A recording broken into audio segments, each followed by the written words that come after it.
só para vocês saberem. Então vamos lá.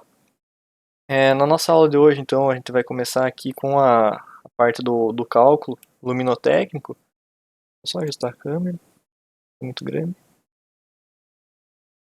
Então, para realizar o cálculo da eficiência do conforto lumínico de uma edificação, a gente vai ter diversos métodos que são propostos. Não necessariamente eu preciso estar seguindo um método específico, ali existem vários critérios que podem ser adotados, várias metodologias, vários modos de simulação que a gente pode estar adotando ali. Por exemplo, a gente tem o método ponto a ponto, que é muito utilizado principalmente para estar realizando o cálculo da parte de iluminação, principalmente em indústrias. Por que ele é bastante utilizado em indústrias? Porque o método ponto a ponto ele permite que a gente pegue literalmente os pontos ou pequenas áreas ali dentro de uma edificação e trabalhe especificamente com aquela região. Então eu consigo estar delimitando melhor uma região de iluminação. Tá, mas por que isso vai me favorecer? Por exemplo, numa indústria, eu tenho lá um aparelho, um equipamento que necessita de uma certa destreza do operador, uma certa habilidade ali. Então, obviamente, para ele estar conseguindo realizar a operação daquele equipamento, ele precisa estar enxergando muito bem aquilo ali. Então, eu consigo estar trabalhando com fatores de iluminação onde eu vou permitir que aquela região do equipamento seja mais iluminada, a região do operador ali do equipamento. Então, isso vai favorecer, principalmente quando eu tenho tetos muito longos, eu tenho áreas muito grandes que eu preciso estar vencendo. Então o método ponto a ponto ele pode ser um pouquinho mais interessante. Eu não vou passar ele aqui para vocês, porque eu vou passar depois um roteiro de como que é calculado ele, porque ele é muito mais fácil, por exemplo, do que o método do fluxo luminoso que eu vou mostrar aqui para vocês. Então vocês conseguem pegar com muito mais facilidade. Eu vou mostrar o método do fluxo luminoso exatamente porque ele é um pouquinho mais difícil, a gente tem umas considerações um pouquinho maiores para fazer.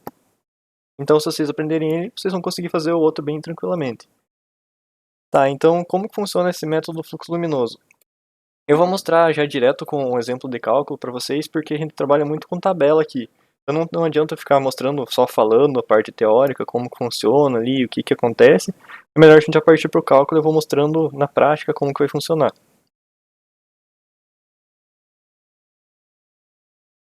Então vamos lá. O que o exercício está propondo aqui para gente? Então vamos considerar um exemplo de uma sala com dimensões de 2,5 por 4 e altura de 2,5 metros, considerando que é um piso de madeira escura. E a sala vai ser utilizada por um casal com aproximadamente 25 anos, com a pintura das paredes e do teto de cor clara. Por que, por exemplo, a informação do casal, ali, da idade do casal, vai ser relevante para mim? Porque vocês têm que pensar que, por exemplo, a utilização de um cômodo por pessoas idosas, por exemplo, sei lá, acima dos 70 anos ali, vai ser muito diferente do que a iluminação necessária para uma pessoa jovem estar utilizando aquilo ali. Uma pessoa idosa, geralmente ela vai precisar de uma iluminação muito maior, ela vai precisar que o foco da atenção dela seja muito maior ali, para que ela consiga desenvolver as atividades, até porque a vista dela já não é tão eficiente e tudo mais. Então também tem essas considerações que tem que ser levadas para fazer o cálculo. Obviamente, se você não sabe, por exemplo, para que cliente você vai estar vendendo aquela casa, eu só estou construindo aquela residência com o objetivo de vender depois, eu não sei para quem que eu vou estar construindo aquilo ali. A gente vai utilizar uma média, então a gente vai estar considerando que a construção vai ser realizada para pessoas abaixo de 40 anos. Então isso também vai ser levado em conta, vocês podem estar sempre considerando isso para estar realizando o cálculo de vocês. Vou mostrar agora como que a gente vai estar utilizando esses fatores, então, para não ficar só nessa parte teórica falando aqui. Então a gente vai adotar algumas tabelas para estar realizando o cálculo pelo método do fluxo luminoso. Então como que vai funcionar? Qual que é a primeira tabela que a gente vai estar utilizando? É a tabela dos graus de reflexão das superfícies inferiores. Então eu tenho meu plano de trabalho, qual que é a superfície inferior? Aqui no caso, como eu não estou trabalhando com mesa nem nada, a superfície inferior vai ser o meu piso. Então é o piso que eu vou estar trabalhando nessa primeira tabela aqui. Se por exemplo eu quisesse estar abordando, eu só estou me preocupando, eu estou calculando a iluminação para uma mesa. Aí seria a superfície da mesa. Aqui, como não falou nada, a gente vai estar trabalhando com o piso, então, da nossa sala. Então, beleza. Aqui a gente vai encontrar, então, a característica que mais se assemelha ao nosso piso. Eu não tenho nada dizendo do que é feito o meu piso, por exemplo. Eu vou estar trabalhando com a cor dele. Então, aqui vocês podem ver que a tabela vai trabalhar com branco, preto, cinza e amarelo. Obviamente que não vai ter todas as cores, mas é uma aproximação. Então, vai encontrar a cor que mais se aproxima do que você vai estar trabalhando ali. Aqui no nosso exercício, por exemplo, ele falou que a gente vai ter um piso de madeira. madeira escura, que não, nesse caso não vai entrar tanto. Mas então a gente vai ter um piso de madeira. Então eu já posto aqui, eu vou adotar o grau de reflexão entre 70% e 80%. Claro, já vou mostrar para que a gente vai usar esse valor. Mas então é só a gente pensar, para que vai servir esse grau de reflexão? Como que ele vai mudar? Por exemplo, se vocês compararem uma superfície de concreto, vocês iluminarem ela com uma lanterna ali, vocês vão perceber que a reflexão que vai estar saindo daquele concreto, de uma superfície de concreto rústico ali, é muito menor do que vocês iluminarem, por exemplo, uma superfície de madeira, principalmente se essa madeira for polida. Então é esse grau de reflexão que a gente vai estar trabalhando, é isso que a gente vai estar tentando encontrar ali para a gente estar realizando o cálculo do conforto lumínico. Então beleza, aqui nessa situação eu encontrei a madeira, eu encontrei com o meu piso de madeira, eu tenho um grau de reflexão entre 70% e 80%. E agora, o que eu vou fazer? Eu vou vir nessa outra tabela aqui, essas tabelas eu vou fornecer para vocês, como se fosse um roteirinho de cálculo, então, mas só para vocês aprenderem a utilizar elas. Então beleza, agora nessa outra tabela aqui, o que eu vou estar observando? Eu tenho 3 linhas basicamente que eu vou estar calculando. Aqui, o primeiro fator que eu vou estar verificando é a idade. Aqui que vai entrar a idade do utilizador daquela edificação. Então, por exemplo, nesse exercício aqui, que a gente sabe que o casal vai ter aproximadamente 25 anos, então a gente vem aqui na linha da idade e vai verificar as colunas que atendem ao nosso critério. Então aqui, inferior a 40 anos, beleza, eu acho que é isso aqui que vai estar atendendo já a nossa especificação. Mas eu poderia estar variando aqui entre 40 e 55 anos, ou superior a 55 anos. Aí que vai entrar essa questão de conhecer para quem a gente vai estar construindo. Eu tenho que verificar também se o cômodo que eu vou estar trabalhando, ele é um cômodo onde eu vou estar operando coisas com que eu necessito velocidade e precisão para estar manuseando. Aqui na nossa situação, como é uma sala, não foi especificado nada do que eu vou estar trabalhando ali, então não tem muita importância a velocidade e precisão no que eu vou estar realizando. Mas se fosse, por exemplo, uma situação mais crítica, onde eu preciso estar ali com um trabalho bastante minucioso, já alteraria. Talvez eu pudesse acrescentar o peso como importante ou crítico ali para essa situação. Reflectância do fundo da tarefa. Aqui que vai entrar esse valor que a gente encontrou de reflectância aqui da madeira. Então é aqui que a gente vai inserir esse valor. Como a madeira tem um grau de reflexão bastante alto, superior a 70%, já vai adotar aqui então superior a 70%. Aí vai variar de acordo com o piso que a gente vai estar utilizando, com o substrato que a gente vai estar considerando ali. Tá, beleza. Agora eu já tenho esses valores, o que eu faço com isso? Eu já tenho esses dados, o que eu faço com isso? Vocês vão perceber que ele está na coluna do menos 1. Então eu vou somar 3 vezes o menos 1, porque eu tenho 3 itens na coluna do menos 1. Se fosse outros aqui, eu somaria esses outros valores, pode ser 0 ou 1. É uma tabelinha bem simplesinha que a gente vai estar trabalhando. Então aqui somando esses 3 valores, a gente vai obter o valor de menos 3. Tá, mas e agora? O que eu vou fazer com esse menos 3 aqui? A gente vai encontrar nesse gabarito aqui, bem simplesinho, da até E, aonde que vai estar inserindo o meu menos 3. Então aqui no item C, se a gente for verificar, quando o valor total é igual a menos 2 ou menos 3, utiliza-se a luminância mais baixa do grupo. Ah, mais baixa do grupo. O que quer dizer isso? A gente vai para outra tabela agora. Nessa tabela aqui, que eu já mostrei para vocês na semana passada, ela vai dar, então, qual que é a iluminância mínima para cada ambiente que a gente vai estar utilizando, de uma maneira geral, assim. Então, por exemplo, para a sala de estar, dormitório, banheiro, se eu estiver considerando a situação mínima, que foi o que a gente encontrou ali atrás, então aqui ele está dizendo que a gente precisa utilizar a iluminância mais baixa do grupo. Então a mais baixa vai ser o valor mínimo aqui. Uma sala de estar, a iluminância que eu preciso mínima para aquele ambiente é de 100 lux. Então aqui eu já vou obter esse valor. Por exemplo, se aqui nessa tabela, se a soma desses valores tivesse dado 1, por exemplo, eu teria que analisar, eu teria que somar, então, aqui, por exemplo, se tivesse dado 1 o valor. Quando o valor total é igual a menos 1, 0, 1, utiliza-se a iluminância média do grupo. Então seria essa iluminância aqui. Então isso que vai estar alterando essas configurações, de acordo com o grau de importância da tarefa que eu vou estar realizando, de acordo com a idade, por exemplo, das pessoas que eu vou estar, para quem eu vou estar construindo. Então tudo isso são fatores que eu vou estar atribuindo ali, características, que vão fornecer qual é o critério que eu vou estar utilizando para determinar o nível mínimo de luminância. Aqui para o nosso exercício a gente só precisa do nível mínimo, então a gente pode estar utilizando aqui para nossa sala de estar o valor de luminância mínimo igual a 100 lux. Então esse é o valor que a gente vai estar adotando aqui como critério de cálculo. Beleza, agora o terceiro passo que a gente vai estar utilizando, calcular o índice local K. Tá, mas o que vai estar relacionando esse índice local K? Ele vai estar relacionando o comprimento e a largura do meu cômodo, assim como a altura do plano de trabalho que eu vou estar utilizando. Então aqui, como eu falei para vocês, a gente não está considerando nenhuma mesa, nem nada, o exercício não falou que eu estou operando sobre uma superfície, então eu vou estar considerando a altura de trabalho, a altura entre o piso e a nossa luminária. Então vai ser basicamente a nossa altura aqui do pé direito desse cômodo.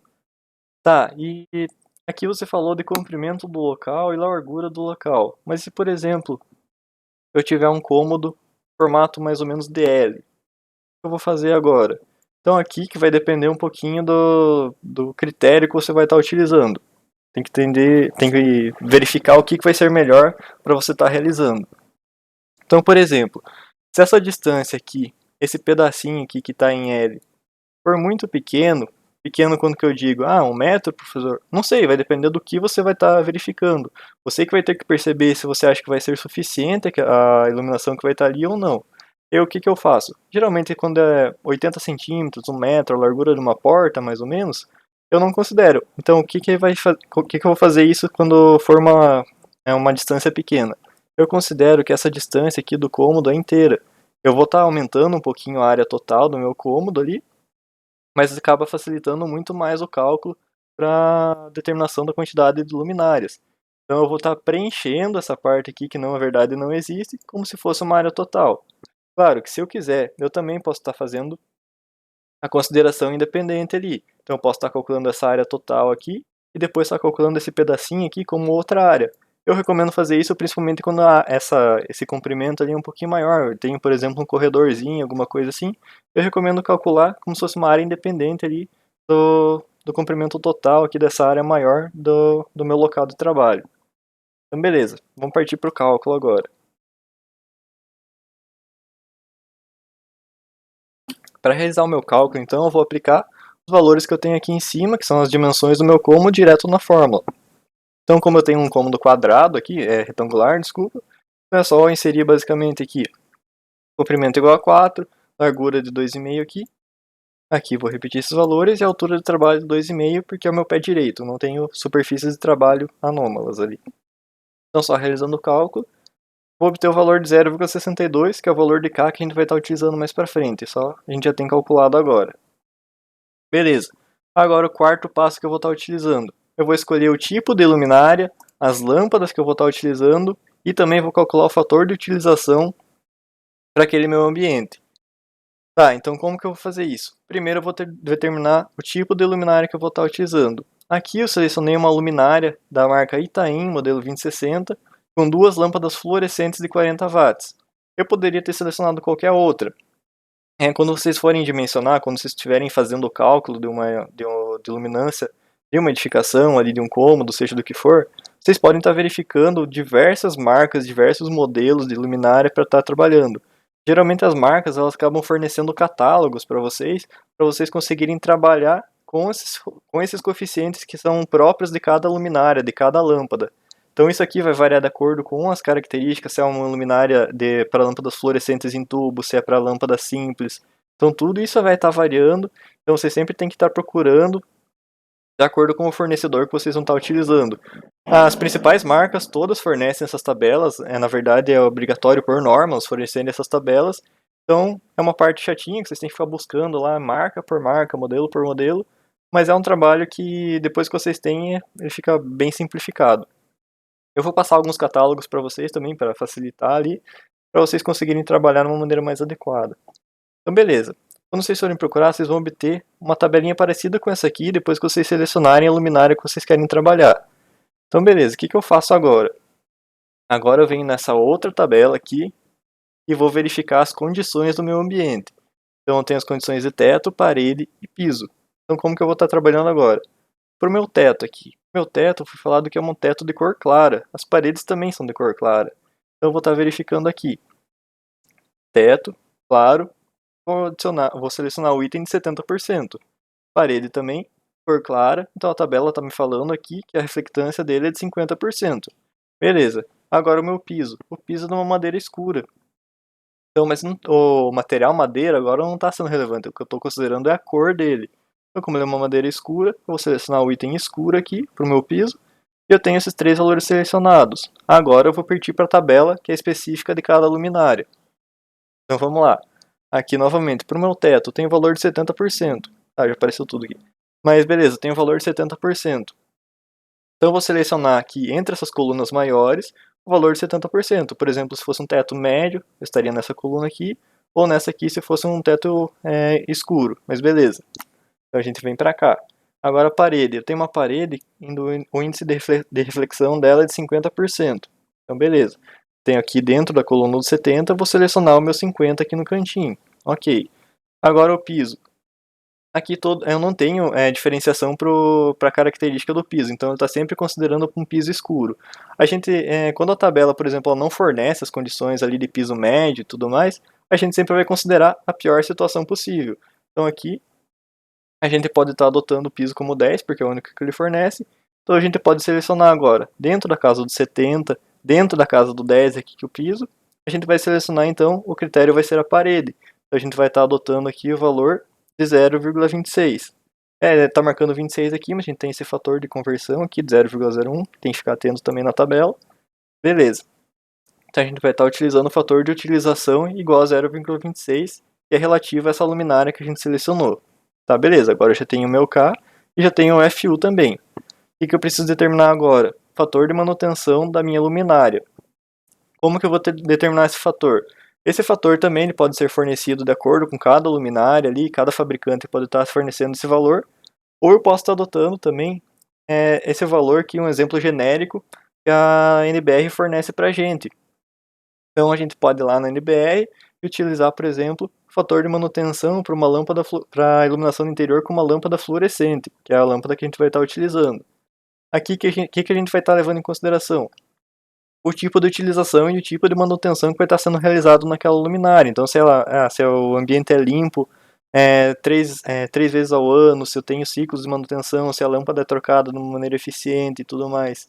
Então, tudo isso tem que ser levado em consideração. O que eu recomendo? Que a gente utilize o fator de manutenção da luminária, um fator de manutenção médio, igual a 0,8. Eu faço a troca das luminárias de maneira frequente, eu consigo limpar ela de uma maneira adequada. Claro que não é aquele negócio extremamente frenético, eu estou trocando direto ali, extremamente atento à minha lâmpada, mas também não é aquele negócio que eu deixo a lâmpada toda empoeirada, toda largada ali no lugar, eu nunca fiz a manutenção dela. Então, geralmente eu utilizo o valor de 0,8 e eu também sugiro que vocês utilizem 0,8. Óbvio que se vocês sabem, por exemplo, que lá o ambiente é muito empoeirado, é muito sujo, vocês podem estar adotando outros valores, aí vai depender do critério de vocês, mas o valor de 0,8 dificilmente vai dar algum erro para vocês. Então a gente vai estar adotando aqui o fator de manutenção da lâmpada igual a 0,8. Agora o nosso sexto e último passo vai ser cálculo direto do número de luminárias. Então o que a gente vai estar utilizando aqui? A iluminância mínima que a gente já calculou lá, que é igual a 100. A gente vai estar dependendo também da área total do local. A gente vai calcular aqui direto com as dimensões do nosso cômodo. Fator de utilização, fator de manutenção da lâmpada, que a gente também já calculou. E o fluxo luminoso da luminária. Aqui que vai variar um pouquinho de acordo com o que a gente vai estar utilizando. Então, lá na nossa luminária que foi selecionada, eu considerei que a gente vai estar utilizando duas lâmpadas fluorescentes de 40 watts cada uma. Então eu venho aqui nessa tabelinha, uma lâmpada fluorescente de 40 watts vai fornecer um fluxo luminoso de 2.600 cada lâmpada. Na minha luminária, como vão duas lâmpadas, eu vou ter esse fluxo luminoso multiplicado por 2.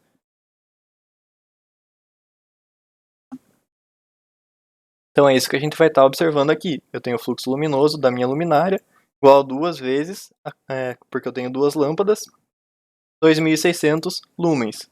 Então tenho o total de 5.200 lumens por cada luminária. Agora, basicamente, eu vou inserir ali os valores que eu já calculei todos na minha equação. E só resolvendo rapidinho, podem ver, não tem uma conversão isso nem nada. Eu vou obter o valor de N igual a 0,92. Tá, mas eu não tenho 0,92 lâmpadas. Então eu utilizo o próximo valor inteiro, mas o próximo valor numérico inteiro, como o número de luminárias para estar considerando naquele cômodo. Então nesse caso, uma luminária com aquelas características ali, aquela luminária que eu selecionei com duas lâmpadas de 40 watts, será suficiente para estar iluminando todo aquele cômodo. É claro que, por exemplo, se eu tiver um cômodo que é um corredor muito grande, com uma largura muito pequena, talvez pelo cálculo da área ali vai dar tudo certo. Mas, por exemplo, vai dar uma luminária só. Mas eu sei que se eu tiver um corredor muito grande, uma luminária não vai ser suficiente para iluminar tudo. Então aí vai depender um pouquinho do critério de quem está produzindo aquele cálculo. Aqui, como a gente tem um ambiente que é o retangular, basicamente, eu sei que essa luminária vai ser suficiente para estar abrangendo tudo aquilo ali. Então vocês sempre tem que estar atentos a isso aí também. Lembrando também que o espaçamento mínimo que a gente vai ter entre as nossas luminárias ali, quando a gente tiver mais de uma para fazer essa distribuição, ele tem que estar entre 1 e 1,5 vezes a altura de trabalho que eu vou estar calculando ali. Então eu tenho que ter aqui uma distância entre as luminárias, caso eu tivesse mais de uma, de pelo menos 2,5 e no máximo 1,5 vezes 2,5, que vai dar 3,75, se eu não me engano. Então essas são as distâncias máximas que eu posso estar trabalhando entre as luminárias para fazer essa distribuição, que também tem que ser bastante homogênea, bem certinho, distribuída de uma maneira homogênea ali ao longo do nosso percurso. Então, agora eu finalizei essa parte de cálculo. Alguém ficou com uma dúvida? Ficou meio corrido, alguma coisa assim? Quer aproveitar?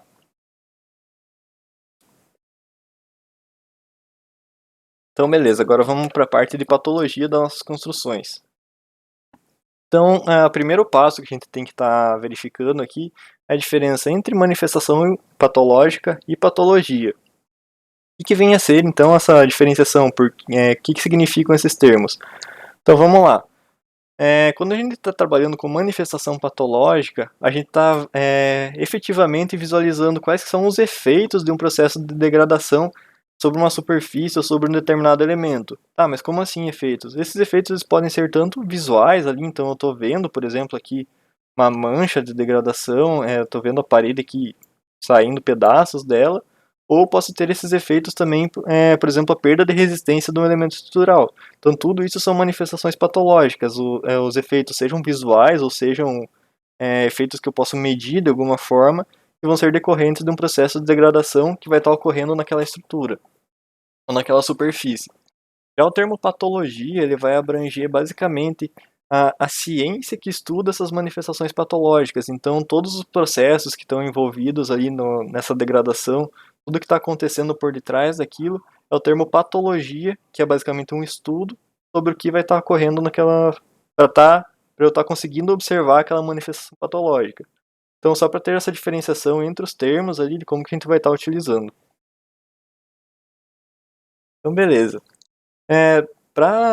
Como que acontecem então essas manifestações patológicas? Quais que são as principais causas para eu estar visualizando esse tipo de coisa ali na minha edificação? Então, geralmente, quando a gente vai verificar por que surgiu uma manifestação patológica, um processo de degradação ali, a gente vai acabar observando que eles estão relacionados com erros humanos, com aspectos humanos ali que aconteceram. Seja pela negligência, por exemplo, de quem está executando a obra, então vai lá o arquiteto, o engenheiro e não acompanha a obra como ele deveria acompanhar, desde a dosagem do concreto ali, como que está sendo lançado o concreto, se o posicionamento das armaduras foi colocado de uma maneira eficiente ali, como deveria ser. Então, se não há esse acompanhamento, somado, por exemplo, à baixa qualidade da mão de obra, eu tenho uma equipe que é bem inexperiente ali, não sabe trabalhar muito, e eu ainda não acompanhei aquela obra, é a receita certa para dar problema na minha edificação. Obviamente, esses problemas não necessariamente vão aparecer já no momento da execução ou no tempo imediato ali com 1 ou 2 anos daquela edificação, mas esses problemas eles podem aparecer, por exemplo, ali entre 3, 4, 5 anos, já começa a dar todo aquele processo de fissuração, processo de degradação ali, a armadura começa a já manchar toda a minha estrutura. Então tudo isso vai gerando problemas que poderiam ser facilmente evitados se tivesse uma inspeção rigorosa ali, ou pelo menos adequada do processo de construção daquela edificação. Então, quais que são os principais aspectos ali que vão estar relacionados com o aparecimento dessas manifestações patológicas nas diversas obras? Aqui eu não estou me referindo só a um prédio, por exemplo. Pode ser uma casa, uma barragem, qualquer elemento desse tipo. Então, por exemplo, erros de projeto. Se eu vou lá subdimensionar um elemento quando eu estou subdimensionando, eu estou expondo ele a uma carga que ele não vai estar aguentando. Então, se eu expor uma viga a uma carga que ela não aguenta, obviamente ela vai estar fissurando alguma hora ou outra. Então, isso também vai estar gerando uma manifestação patológica. Negligência técnica na execução. Eu acabei de falar para vocês. Se o responsável técnico ali pela qualidade da execução da obra não estava atento, eu posso estar gerando então esses problemas na minha edificação. Ausência de manutenção adequada. A ausência de manutenção vai estar relacionada com aspectos, por exemplo, eu tenho lá uma parede e eu nunca fiz a manutenção, nunca fiz a pintura naquela parede, nunca tratei, por exemplo, manchas de umidade. Eu vi que estava infiltrando tudo ali, eu nunca fiz essa manutenção.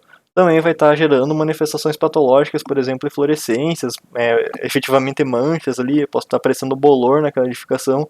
Então tudo isso também são manifestações patológicas que vão estar resultando da ausência de manutenção. Utilização inadequada de materiais para localização. Então, desde do processo de sondagem ali para realizar a fundação da minha edificação, eu verificar as características do terreno, as características do ambiente ao redor ali, por exemplo, se é localizado numa praia ou num ambiente industrial, tudo isso vai estar relacionado também. Por quê? Porque, por exemplo, se eu for construir numa praia, o ambiente marinho ali, em torno do ambiente marinho, eu vou ter uma atmosfera com características diferentes. Nessa atmosfera, por exemplo, eu vou ter uma presença muito grande de íons cloreto e íons sulfato. Esses íons, para a gente, eles são inofensivos, mas, por exemplo, para partes metálicas ali, quem tem carro e for para a praia sabe que geralmente o pessoal mais antigo, principalmente ali, eles costumavam dar pelo menos um banho ali no carro depois que eles voltavam da praia, por toda a parte de baixo ali e tudo mais, exatamente para estar tirando essa maresia. O que é a maresia? Basicamente a maresia só vai ser composta pelos íons cloreto e os íons sulfato. Esses íons, quando ele entra em contato com o metal ali, eles vão estar alterando características de pH e e vão estar alterando também a camada de proteção ali do aço, vão estar formando então um processo de corrosão ali naquela estrutura. Então vão estar diminuindo aquela seção. Então por isso que carros geralmente de praia são um pouco mais evitados, porque geralmente eles já têm um processo de corrosão ali em algumas partes iniciado.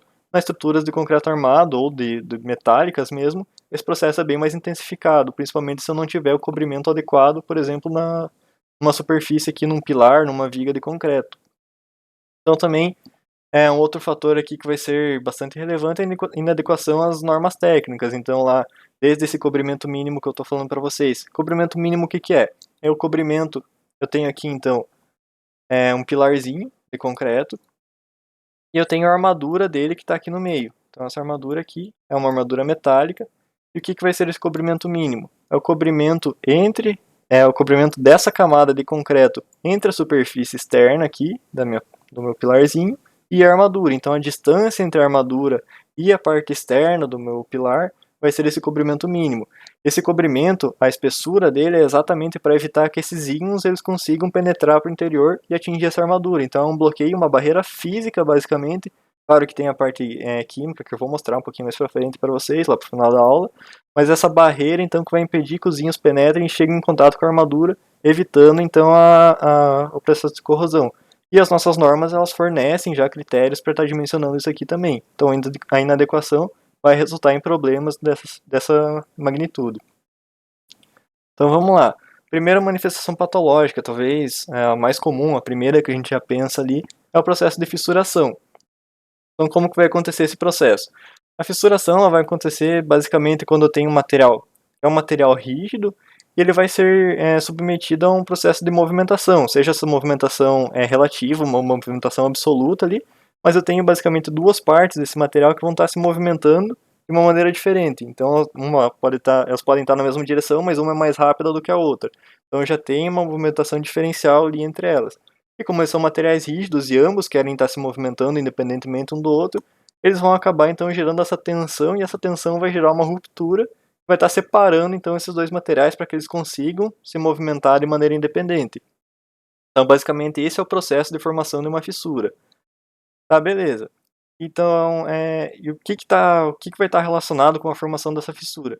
Então, de uma maneira geral, quanto mais rígido for o material que eu vou estar utilizando, menor vai ser a capacidade de absorção desse movimento pela minha estrutura. Então, só se vocês imaginarem, por exemplo, eu tenho aqui um blocão de concreto extremamente rígido que eu estou esfregando aqui, que eu estou tentando torcer aqui. Se eu conseguir, vamos supor que eu tenho a força necessária aqui para estar conseguindo torcer esse bloco de concreto. Como ele é extremamente rígido, eu vou invariavelmente estar quebrando ele, basicamente aqui no meio. Agora, se eu for imaginar uma gelatina, por exemplo, eu estou aqui um blocão de gelatina, eu faço esse movimento aqui. Ela não vai quebrar, ela vai acomodar esse movimento da maneira que eu estiver mexendo aqui. Então, a rigidez do material vai estar diretamente relacionada com isso. Materiais flexíveis, eles tendem a absorver de uma maneira muito mais eficiente essa movimentação. Então, por isso que, por exemplo, quando a gente está tratando fissuras, a gente pode estar utilizando fibras de diversos, provenientes de diversas características. Tem fibras de coco, fibras sintéticas ali, que são materiais que eles tendem a aumentar um pouquinho essa flexibilidade do meu concreto. Então, isso vai permitir com que eu absorva um pouquinho mais essa movimentação e vai induzir a uma fissuração muito menor do que o concreto convencional que a gente pode estar utilizando.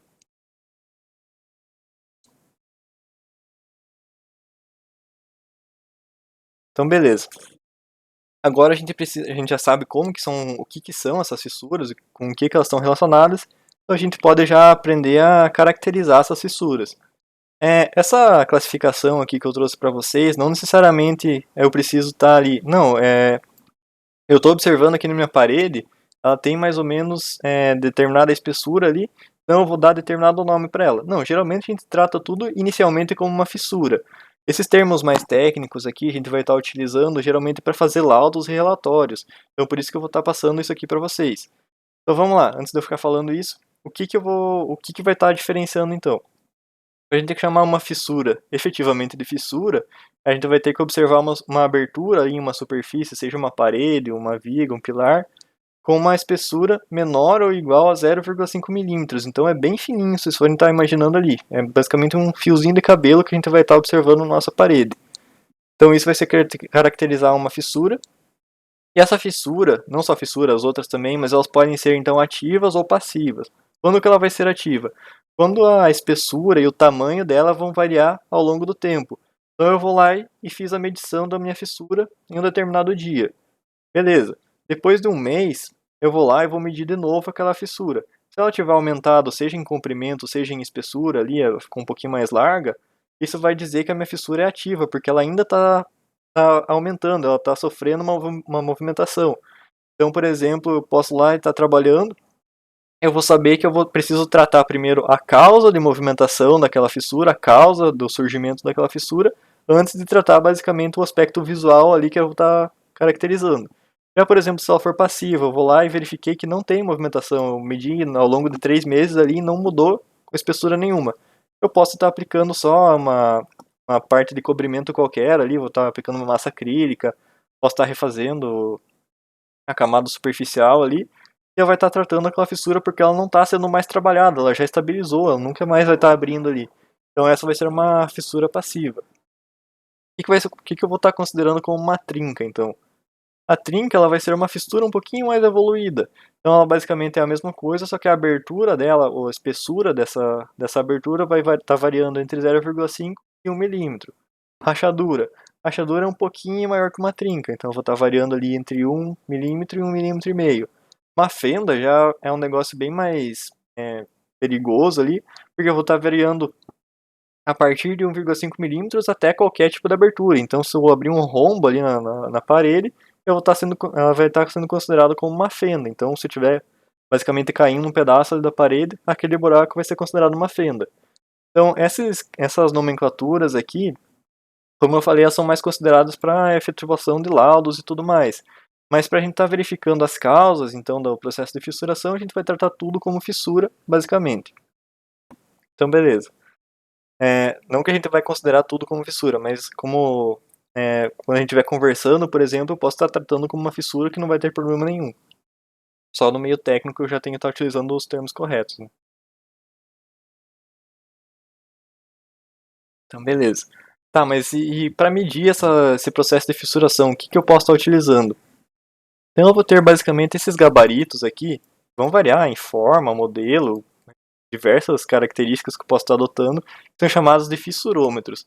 Esses fissurômetros então são reguinhas aqui, que eu vou estar posicionando em cima da abertura que eu quero estar verificando, e eu vou ver qual que é a largura mais compatível com aquele elemento. Então basicamente é só um gabaritozinho que eu vou estar verificando ali de acordo com o local que eu quero. Geralmente essas medições são feitas ao longo da fissura, eu faço várias medições ali, e eu vou mapeando de acordo com o tipo de abertura. Tem um lugar que está mais aberto, outro está mais fechado, se ela está movimentando, se ela não está. Então para isso que eu vou estar utilizando esses fissurômetros. Hoje em dia eu também tenho aparelhos mais modernos, na verdade o processo é o mesmo aqui, mas o pessoal já adaptou de uma maneira bem mais bacana. Então esse fissurômetro aqui, eu vou ter basicamente uma lâmpada aqui, uma lâmpada bem forte, e uma régua bem pequenininha aqui na ponta. Então eu consigo ali colocar o olho, basicamente um microscópio óptico, eu consigo estar observando com uma lupa ali aquela reguinha bem pequenininha ali embaixo, eu consigo medir com uma precisão 10 vezes maior, por exemplo, do que essa régua aqui, esse gabarito aqui. Então, de acordo com o processo de fissuração, o tipo de fissuração que eu quero estar trabalhando, se eu estou fazendo um processo mais delicado ali, talvez seja interessante eu estar trabalhando com um fissurômetro, né, desse modelo aqui. E acaba sendo mais interessante também para qualquer medida que a gente for estar fazendo, se tiver condições de visualizar. Eu quero tentar mostrar para vocês ao vivo como funciona desse aqui, assim que voltar a nossa aula, a presença física na nossa aula pelo menos, né? Então beleza. Quais são as causas principais para o processo de fissuração que eu posso estar trabalhando? Quais são as condições necessárias para que ocorra fissuração na minha edificação, na minha superfície ali? Então existem diversas causas, mas a primeira que eu vou estar trabalhando aqui com vocês é a retração.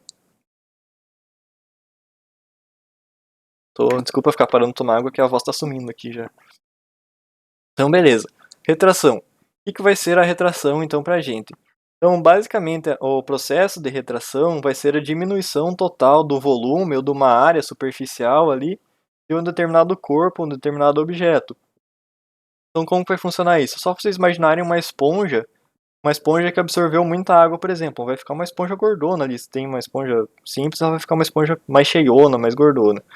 E se você aperta ela ali, ou se você deixa ela secar naturalmente, mesmo até que toda aquela água escorra ou evapore, vocês vão perceber que essa esponja ela vai murchar um pouquinho e vai voltar ao estado natural dela. Então ela vai ficar menorzinha. Isso também vai acontecer com uma estrutura, por exemplo, com um bloco de concreto. A gente tende a imaginar que o bloco de concreto ele é uma coisa maciça ali, praticamente impermeável, mas a gente erra muito nisso. O concreto ele é basicamente uma esponjona gigantesca. A única diferença é que ele é um material rígido, não consegue apertar ele ali, mas ele tem uma capacidade de absorção muito grande. Pelo que eu me lembro, ele consegue absorver, ele consegue ter uma umidade interna ali até em torno de 19, 20%. Então é uma umidade bem grande, ele consegue absorver muita água com relação ao peso dele. Então isso também vai estar relacionado com o processo de retração do concreto. Então se ele absorve muita água, ele também vai retrair quando ele estiver enxugando aquela água. De uma maneira um pouco menos intensa que uma esponja, claro, porque ele não é flexível, como eu estava falando, mas ele também vai passar por esse processo de retração e também pode estar gerando fissuração. Então beleza. Só para mostrar para vocês como que acontece a retração. Agora eu tenho diversos processos que vão gerar essa retração. Primeiro que eu vou trabalhar com vocês é a retração plástica. Então, como que vai acontecer essa retração plástica quando a gente estiver tratando de superfícies de concreto ou superfícies de argamassa, tanto faz. Quando eu falo concreto, considerem que eu estou falando também de argamassas ou de passas ali, é o mesmo critério que eu vou estar utilizando. Então, por exemplo, aqui eu tenho uma laje grandona que foi construída em concreto. E como que vai estar funcionando a retração plástica? Então, geralmente, quando a gente faz o traço ali para realizar a moldagem de um elemento de concreto armado, a água que a gente vai estar utilizando, ela sempre está em excesso. Invariavelmente, ela vai estar em excesso. Tá, mas professor, eu não posso ir ali melhorando meu traço de concreto para que eu utilize só a água necessária para a hidratação ali? Não. Porque se você utilizar só a água necessária, você nunca vai conseguir garantir que cada gotinha de água vai encontrar cada grãozinho de cimento correto ali para ela estar hidratando. Então, por isso, basicamente, que a gente nunca vai conseguir utilizar só o necessário para estar fazendo a hidratação do cimento. Se eu não me engano, o teor ideal, o teor teórico que é calculado como ideal para estar fazendo a hidratação do cimento é mais ou menos de 0,15, é um fator água-cimento de 0,15. Para todo mundo que já fez traço aí sabe que isso é um valor muito baixo. Se a gente utiliza para a confecção de um concreto normal ali, o valor de 0,4 como fator água-cimento, já está sendo um valor bem baixo ali, a gente já consegue estar trabalhando com uma margem bem pequena de erro. Então esse valor de hidratação é bem pequeno. Mas e por que então a gente vai utilizar esse fator água-cimento tão grande assim? Porque a gente não consegue garantir que todos os grãozinhos d'água vão estar encontrando todas as minhas partículas de cimento. E essa água que ela fica em excesso ali, ela vai ter que ir para algum lugar. Então, para onde que é esse lugar? Então, se vocês imaginarem o concreto ali, que é uma massa mais densa do que a água, essa água que está aqui embaixo, ela vai acabar sendo esmagada. Quando eu estou esmagando essa água, ela vai ter que ir para algum lugar. Se ela tiver um caminho livre, ela vai subir aqui para cima. Então, com o processo de secagem ali no meu cimento, conforme vão hidratando os grãozinhos, eles vão se aglomerando, vão ficando pesados e vão empurrando essa água aqui para cima. Ao empurrar essa água para cima, ela vai tender a ficar na nossa superfície ali. Então, por isso que a gente tem esse aspecto molhado aqui, principalmente quando a gente está fazendo a confecção de lajes ou de superfícies muito grandes. Tá, mas e por que isso é um problema? Porque essa água exatamente ela está saindo de um lugar e deixando espaços vazios. Então, está acontecendo aquela retração ali do meu concreto. Tá, mas professor, então como que eu posso estar evitando essa retração ali? Essa retração que no caso, como eu estou fazendo uma retração de uma área muito grande ali, eu tenho diversos esforços acontecendo porque aquela água ela está evaporando de vários lugares ao mesmo tempo ali.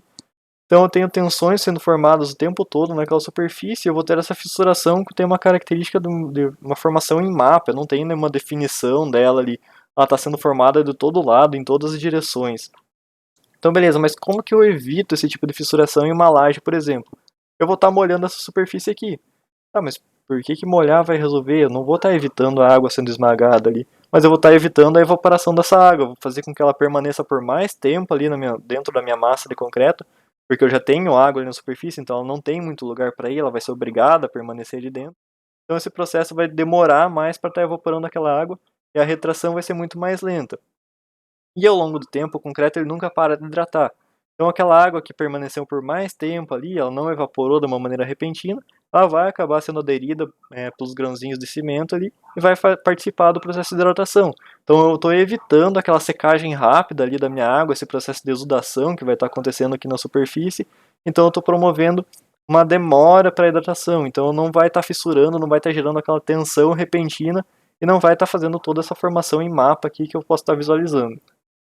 Então por isso que eu acabo, e geralmente o processo de cura adequado do concreto é você ficar jogando água ali na superfície por pelo menos 2, 3 dias para estar fazendo a cura adequada como é para ser. Eu tenho também o processo de retração química. Tá, como que vai fazer como que acontece esse processo de retração química?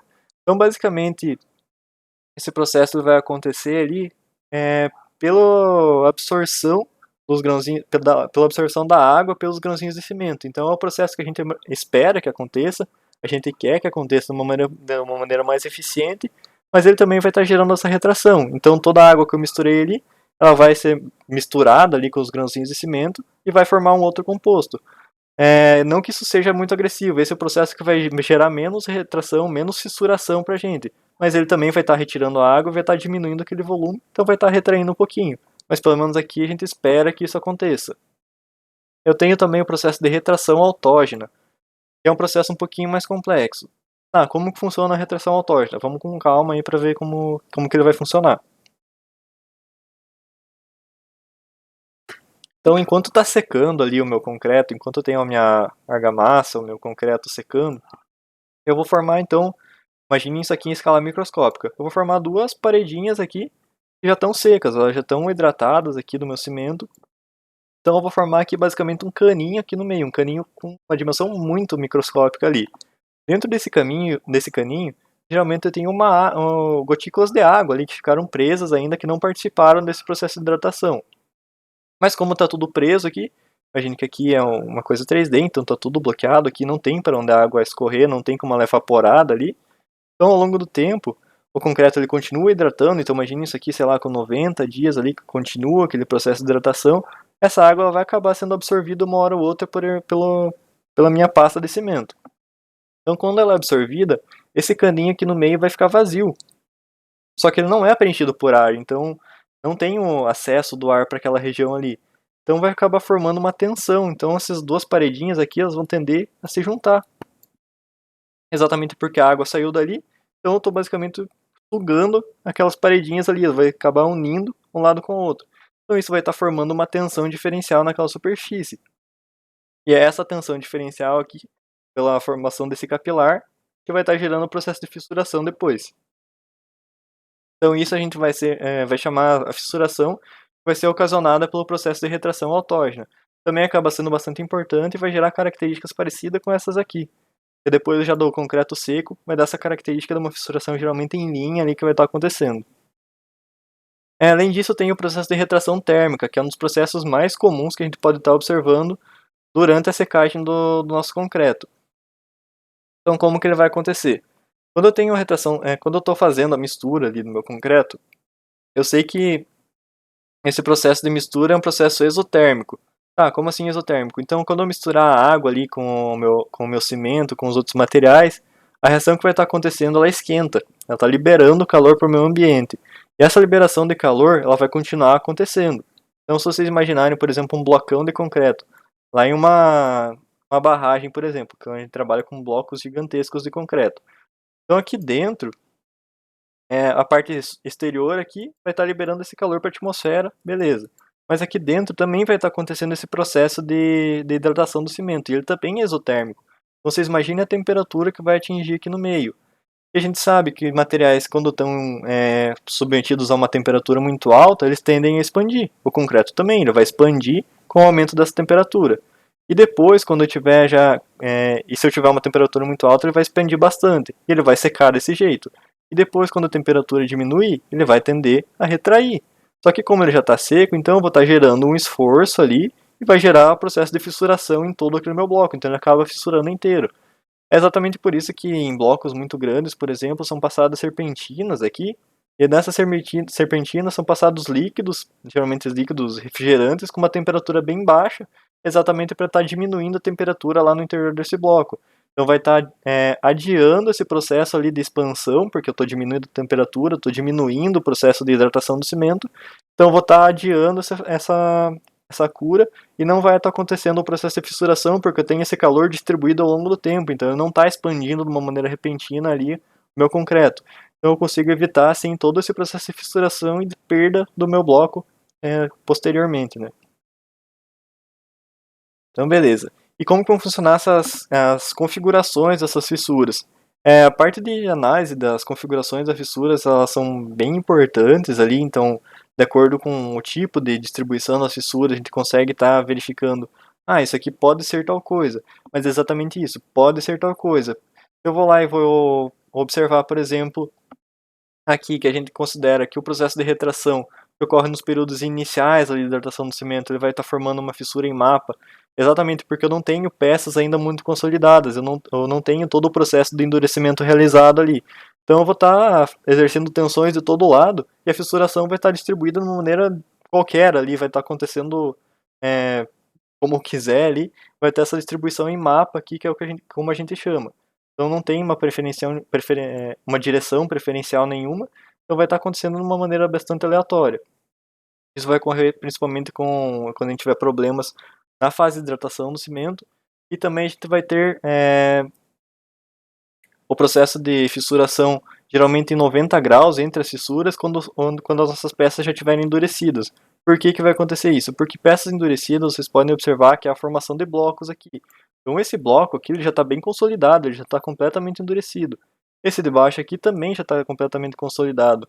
Mas ainda assim eles querem se movimentar de uma maneira diferencial. Um quer movimentar para cima, outro para baixo, um para o lado, outro para o outro.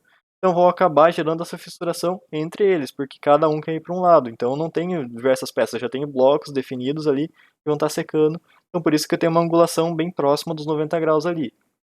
Mas voltando no que eu estava dizendo lá. Não necessariamente eu vou observar, eu tenho aqui uma fissuração que tem fissuras em 90 graus, então eu sei que o processo de fissuração aqui aconteceu porque eu tenho uma movimentação diferencial já depois que estava tudo seco. Não necessariamente. Pode ser que essa movimentação aleatória aqui gerou fissuras em 90 graus e eu não vou nem saber então. Então essas características que a gente vai estar visualizando, elas servem como basicamente um indicativo para a gente saber com o que a gente vai trabalhando. A gente nunca vai poder afirmar nada somente observando essas fissuras ou a manifestação patológica em si. Elas só vão estar indicando, partindo de onde que a gente pode estar trabalhando para estar realizando aquela verificação ali. Então, beleza. Mas tratando um pouquinho mais das características gerais dessas fissuras, como que geralmente elas vão acontecer. Então, por exemplo, se eu estiver trabalhando com uma sobrecarga, como que vão estar configuradas essas fissuras? Sobrecarga, eu posso estar imaginando uma sobrecarga na alvenaria, então eu estou basicamente esmagando aquela alvenaria. E o que vai acontecer se eu estiver esmagando uma alvenaria? Então vocês imaginem uma mãozona gigantesca ali esmagando uma parede. eu vou estar gerando fissuras, geralmente fissuras horizontais, ao longo de toda a parede. Essas fissuras horizontais elas vão acontecer se, por exemplo, a argamassa que estiver unindo os blocos ali, ela for menos resistente que os meus tijolos. Então ela vai estar sendo esmagada e eu vou estar gerando linhas ali de deformação exatamente onde estava presente essa argamassa. Já, por exemplo, se o meu tijolo for menos resistente que a argamassa ali, a fissura vai acontecer nele, e daí eu vou ter deformações, por exemplo, aqui, que eu não tenho preferência nenhuma. Ela pode estar acontecendo aqui na horizontal, ela pode estar acontecendo aqui na vertical. Então vai depender do tijolo se vai estar aguentando, a argamassa que vai estar aguentando. Então por isso que eu falei para vocês, o tipo de fissura ele serve como um indicativo, não como, eu não posso ir lá e bater o martelo e falar, não, é isso aqui que vai estar acontecendo. Esse tipo de formação aqui também pode estar acontecendo, eu tenho basicamente a separação dos meus blocos aqui, de acordo com o tipo de movimentação que vai estar acontecendo. Então sempre que vocês forem analisar fissuras ali, ver o que tá rolando na edificação, vocês têm que utilizar a imaginação. Então, se a fissura está acontecendo desse jeito, de onde que está vindo esse esforço, onde que está sendo aplicado esse esforço?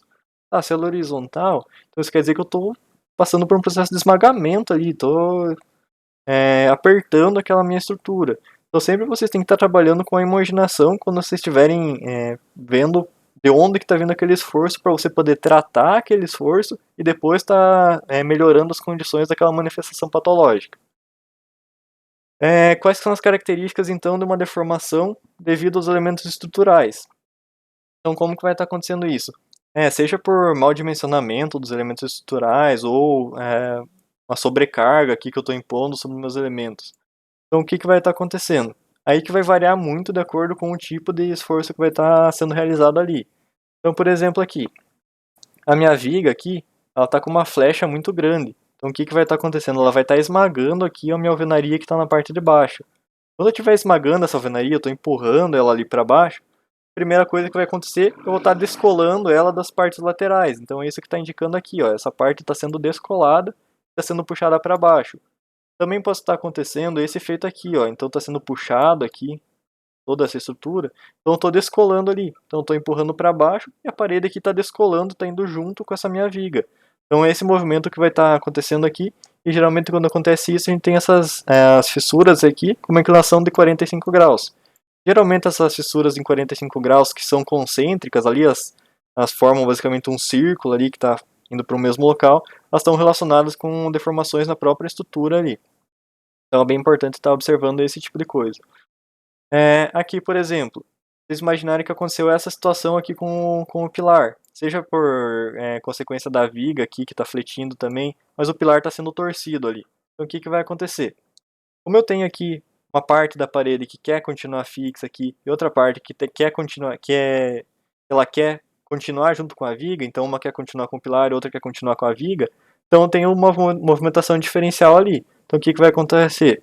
Eu vou estar separando aqui mais ou menos no meio aqui, para ilustrar para vocês. Vou estar separando uma parede que quer continuar aqui, então ela vai continuar aqui, e a outra vai continuar para cá. Então elas vão estar separando no horizontal, então vai gerar essa fissuração lateral aqui, porque eu não tenho resistência suficiente para estar resistindo aquilo ali. Então também é uma característica, por exemplo, de deformação da laje ali que pode estar acontecendo. Mas essa fissuração horizontal também pode estar acontecendo pelo esmagamento da parede. Exatamente. Tem diversas coisas que podem estar acontecendo ali que podem estar resultando nessa fissuração horizontal. Então por isso que vocês sempre têm que estar verificando, vocês não podem chegar lá diretamente e bater o martelo e falar que é isso. Aqui, por exemplo, se eu estiver observando uma viga em balanço aqui, vamos considerar que essa viga é um balanço. Se ela estiver fletindo aqui para baixo, se eu tenho uma flecha muito grande aqui na ponta, ela vai estar puxando toda essa parede aqui para baixo.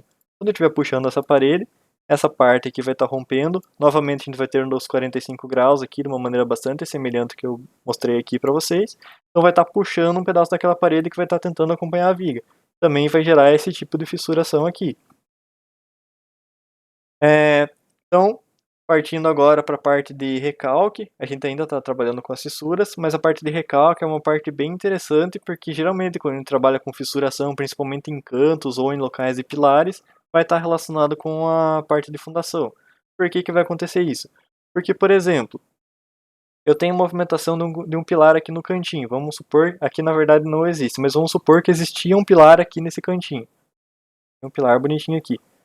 E a fundação que estava aqui tinha uma sapata, uma estaca, ela cedeu, ela desceu um pouquinho para baixo. Então o que vai acontecer quando ela descer para baixo? O pilar vai estar descendo junto. Esse pilar ele vai estar puxando também a minha parede aqui junto. Aqui na verdade eu tô falando que não tem pilar porque não tem e a situação vai ser pior ainda, porque eu não tenho nada sustentando ali. Tô mostrando um pilar que é uma situação um pouquinho melhor que é o que geralmente a gente vai falar que vai estar acontecendo. Mas beleza. Então o pilar aqui ele vai estar descendo e vai estar puxando a parede. Situação bastante semelhante ao que acontece aqui com a viga cedendo, por exemplo, com a viga fletindo ali para baixo. Eu vou estar fazendo esse movimento de rebaixamento ali e eu vou estar levando a minha parede comigo.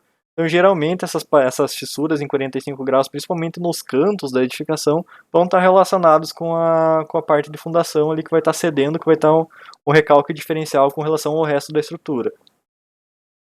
Esse processo de fissuração ele também pode acontecer, por exemplo, em pilares que são internos, ali, pilares no meio da edificação, só que aí eu já vou ter uma configuração diferente. Quando ele está acontecendo ali no meio, vocês podem estar observando que aqui ele está descendo, né? Então, como ele está descendo, ele vai puxar as paredes dos dois lados. Então, eu vou ter aquela configuração bastante parecida com o que a gente viu aqui. Só que aqui a gente estava vendo no meio da viga, e aqui eu estou vendo diretamente no pilar. Então isso vocês também podem estar observando.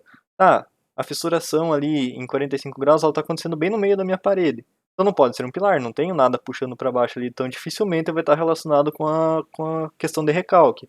Agora, se é um pilar que estou vendo que está rebaixando ali, é um pilar que está puxando todas as minhas paredes, é bem provável que ele vai estar relacionado com a parte de fundação, e é ele que vai estar sendo responsável, esse recalque da fundação que vai estar sendo responsável, então, pela formação dessas fissuras. Eu posso também ter essa configuração aqui vertical.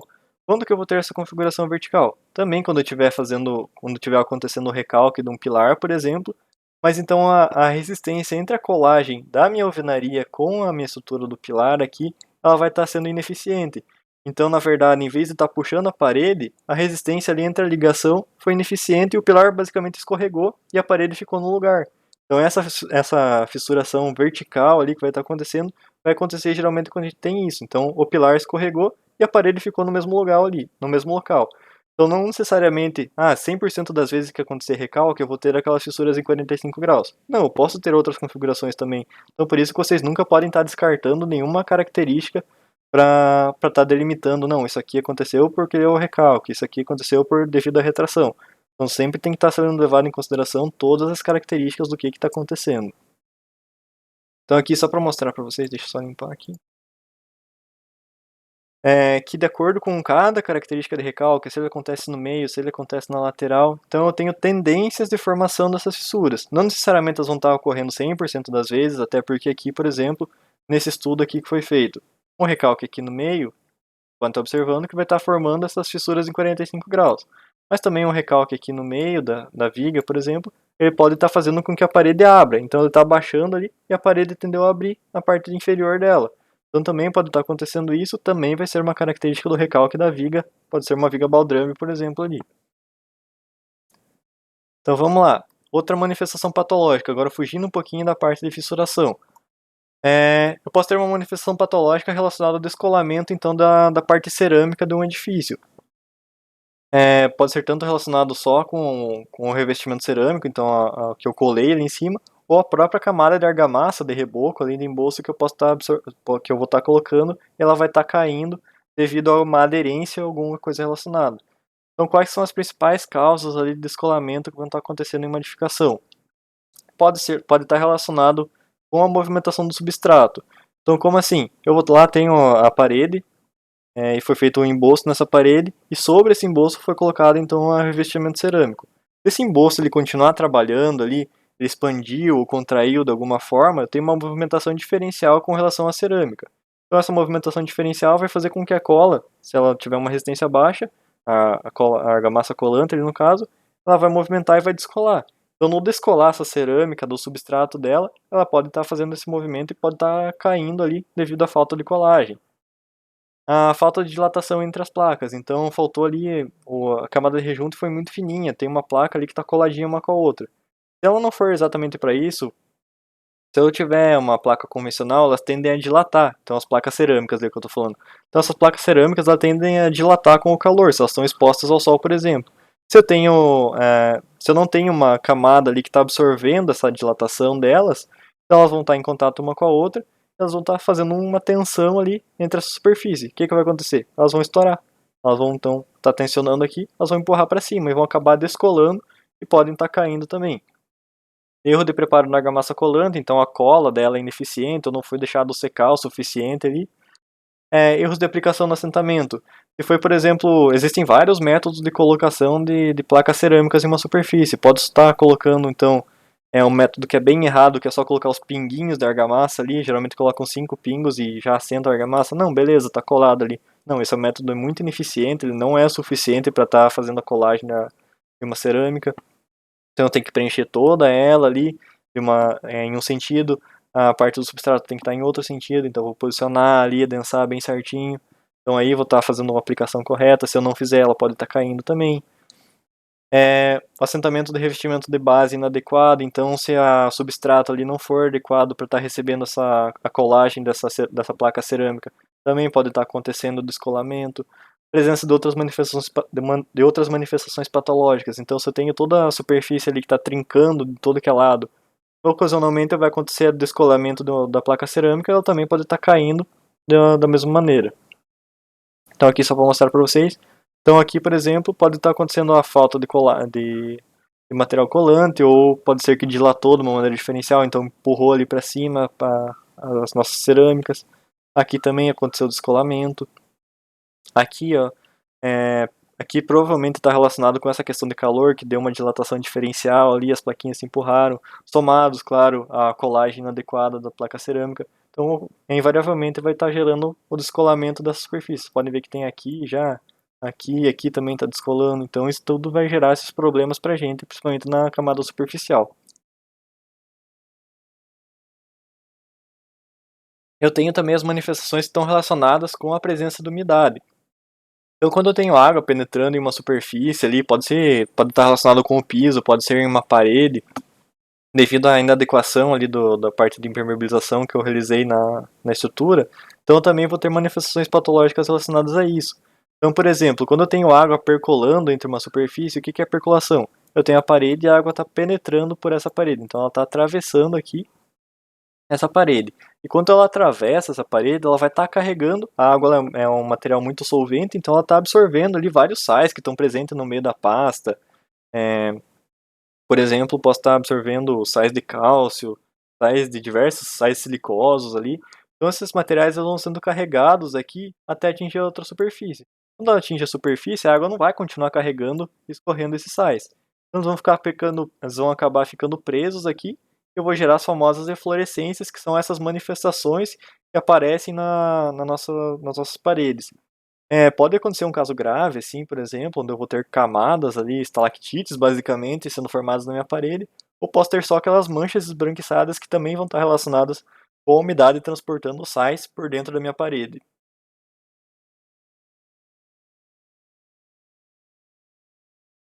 Além disso, também, a presença de umidade, quando eu tenho água aqui, principalmente em ambientes poluídos, não nessa figura aqui, eu só estou mostrando na parede. Quando eu tenho água aqui em ambientes poluídos, a água ela tem uma afinidade muito grande com o carbono e com o cálcio. Então, como a água aqui já trouxe o cálcio para essa superfície, se ele entrar em contato com o carbono aqui, eu vou estar formando sais de carbonato de cálcio que vão estar aderidos naquela superfície ali. Então, vou estar gerando um processo de carbonatação, que é um outro processo de degradação que eu vou falar um pouquinho mais para frente, provavelmente na próxima aula para vocês, como que ele vai estar degradando na superfície, mas só para mostrar como que ele vai estar ocorrendo também. Além disso, quando eu tenho a presença de umidade, porosidade ali, e um ambiente geralmente um pouco mais quente, eu vou estar gerando um local bem adequado para a formação de micro-organismos, geralmente fungos. E esses fungos que vão resultar nessas manchas verdes, geralmente que a gente vai ter, que são os nossos bolores ali então. Então esses bolores eles vão sendo formados, eles têm uma capacidade muito grande de espalhamento, então eles conseguem se espalhar muito bem, porque eles retêm uma quantidade muito grande de umidade. Então uma manchinha de umidade que tinha aqui, o bolor foi lá, se instalou aqui, e ele vai espalhando as raizinhas dele para cá. Essas raizinhas, elas vão absorvendo muita umidade, então elas têm uma capacidade muito grande de retenção de umidade. Então, de repente, o bolor já se espalhou para cá. Então, ele vai espalhar a raiz para cá, para cá. Então, vai gerar mais umidade para cá, porque as raízes elas vão absorver muita umidade. Então, isso vai gerar um espalhamento muito grande. Então, talvez uma manchinha bem pequena de umidade vai gerar um problemão bem grande se não for tratado. Além das eflorescências, das manchas de bolor ali, quando eu tenho água em uma superfície, água percolando ali por dentro de uma parede, eu posso estar gerando algumas manchas que são bem características. Então, como que vão estar correndo essas manchas? Como a água ela tá percorrendo ali toda a superfície, e nessa superfície geralmente tem grãos de poeira, grãos de sujeira ali que vão estar acumulados. Ninguém fica lavando o teto ali, por exemplo, todo dia de uma casa, ou o piso de uma casa. Então, quando a água vai estar percorrendo essa superfície aqui, espalhando, ela vai estar carregando também esses grãozinhos de sujeira. Exatamente por isso que vai dar esse aspecto aqui de uma coloração mais amarronzada, principalmente na superfície, que é onde a água vai perdendo a força. Então ela vem escorrendo por aqui. Aqui ela está bem forte ainda o fluxo dela, e aqui ela já vai parando, já vai começando a evaporar. E quando ela está evaporando ali, ela vai deixando essa sujeirinha acumulada ali, por isso que vai dar esse aspecto de um anel ali, geralmente um anel manchado, um anel mais amarronzado ali que vai estar se espalhando. Então, além desse aspecto mais amarronzado, quando a gente tem as superfícies que não são tratadas por um longo período de tempo, elas tendem a manchar, exatamente porque a água vai estar presente ali naquela superfície e esses materiais conseguem absorver aquela água. Então, materiais cerâmicos, por exemplo, geralmente em box ali que a gente vê que tem água empoçada por um período maior de tempo, a água ela vai acabar penetrando, pode ser um porozinho bem pequeno ali, uma falha no rejunte que aconteceu, então essa água vai acabar penetrando e vai estar ali na parte de baixo da minha peça cerâmica. Então aquela peça que ela não é impermeabilizada, não tem o esmalte ali na parte de cima, o engobe, né, da minha cerâmica, então como eu não tenho aquela parte superior ali, a cerâmica, que é um material argiloso, ela vai estar absorvendo uma parte daquela água ali. Então quando ela absorve, ele vai estar, geralmente fica com um aspecto mais escuro, e é isso que vai estar resultando nas manchas, então, dos nossos pisos ali, ou até mesmo na parede. E essas manchas, elas tendem a aumentar exatamente pelo processo de percolação da água. Então a água ela vai ali, encontrando os capilarezinhos da minha cerâmica e vai caminhando devagarzinho até fazer uma manchona bem grandona, que é essas manchas que geralmente a gente encontra em banheiros, principalmente em banheiros mais antigos ou que foram mal colocados. Então essas também são características, são manifestações patológicas que vão estar resultando do processo da presença da umidade. E o que, que vai intensificar então essa umidade? Geralmente quando eu tenho ambientes que são expostos, sei lá, à chuva, por exemplo, e ao vento muito intenso. Tá, mas o vento, por que, que o vento vai estar relacionado a isso? Porque o vento ele vai estar empurrando a água da chuva, geralmente para regiões onde ela não estaria atingindo. Então, por exemplo, vocês podem ver aqui, não necessariamente que aqui foi uma situação de vento, mas a água ela pode estar atingindo alturas muito maiores do que ela atingiria normalmente, que seria a parte de baixo aqui. Então, em casas até é bem comum a gente encontrar camadas inferiores aqui, onde são coladas linhas cerâmicas ali, exatamente para estar evitando esse processo de infiltração da água. Mas com o vento, por exemplo, ele pode estar empurrando a água da chuva, atingindo alturas superiores ali, que vão estar então prejudicando esse processo vão estar intensificando esse processo de promoção de manchas pela água. Bom, então, pessoal, a aula de hoje é basicamente isso. A gente tem mais uma partezinha ainda para continuar, mas eu vou falar um pouco mais na próxima aula. E também quero aproveitar e falar para vocês que na próxima aula é importante que vocês estejam presentes porque a gente vai fazer uma atividade durante a nossa aula. Então, se preparem, se programem para estarem presentes. Eu vou avisar de novo no WhatsApp ali. Mas então, já deixa um caderninho, o computador ali perto, porque a gente vai ter que fazer, vocês vão ter que fazer e entregar ainda durante a nossa aula.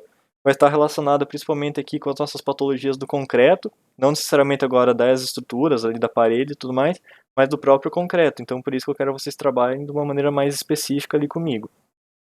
Se ficou alguma dúvida, podem ficar à vontade agora para tirar, quando mandar no WhatsApp ou falar aqui mesmo.